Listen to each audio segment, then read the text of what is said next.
ছাত্র জনতা ক্ষমতামুখী না। আমরা এখনো আমাদের জায়গা থেকে ক্ষমতাকে দেখছি না, আমরা জনতাকে দেখছি।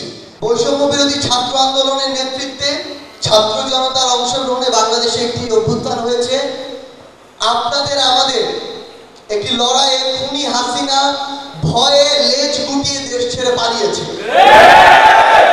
সবচেয়ে গুরুত্বপূর্ণ বিষয়টা হচ্ছে এই খুনি হাসিনা থেকে আমাদের অসংখ্য কিছু শিক্ষা নেওয়ার আছে।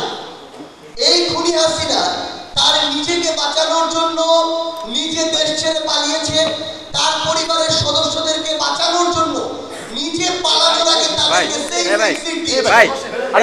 এই খুনি হাসিনা এই বাংলাদেশে আওয়ামী লীগ, ছাত্রলীগ, যুবলীগ যে নামেই হোক না কেন, যমুনা ইলেকট্রনিক্সের সুপার এক্সচেঞ্জ অফারে একের ভিতর 3 পুরনো বদলে নতুন নিন যমুনা ইলেকট্রনিক্স। যাদেরকে নেতাকর্মী হিসেবে মাঠ পর্যায় থেকে শুরু করে বিভিন্ন পর্যায়ে ব্যবহার করেছে, তাদেরকে শুধুমাত্র টিস্যুর মতো ব্যবহার করেছে, আর বিপদে এভাবে রাস্তাঘাট ঘাটে ফেলে পালিয়ে চলে গেছে।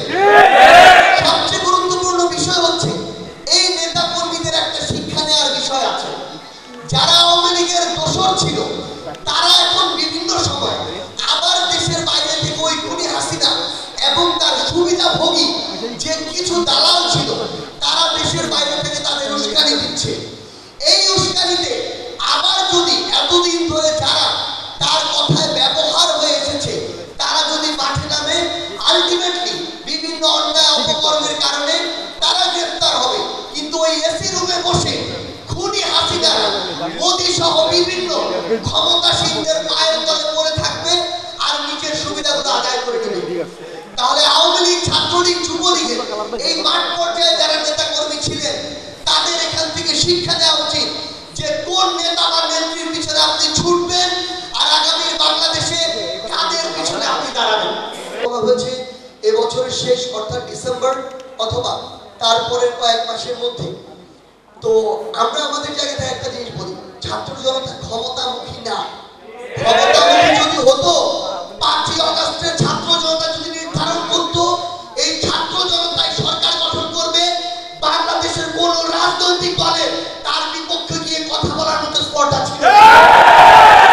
কিন্তু আমরা ওই 5ই আগস্টে বিজয় নিশ্চিত হওয়ার সাথে সাথে বাংলাদেশের সকল রাজনৈতিক দলের প্রধানদের সাথে কথা বলেছি। আমরা এই অভ্যুত্থানে ফ্যাসিস্ট বিরোধী আন্দোলনের যত অংশীদার ছিল সবার সাথে কথা বলেছি, সবার মতামতের ভিত্তিতে এই উপদেষ্টা মণ্ডলী হয়েছে। তাই আমরা এখনো আমাদের জায়গা থেকে ক্ষমতাকে দেখছি না, আমরা জনতাকে দেখছি। জনতাকে সামনে রেখে অন্তর্বর্তীকালীন সরকার যদি মনে করে ডিসেম্বরে, জানুয়ারিতে, ফেব্রুয়ারিতে নির্বাচনের উপযুক্ত সময়, আমরা দ্বিমত করব না।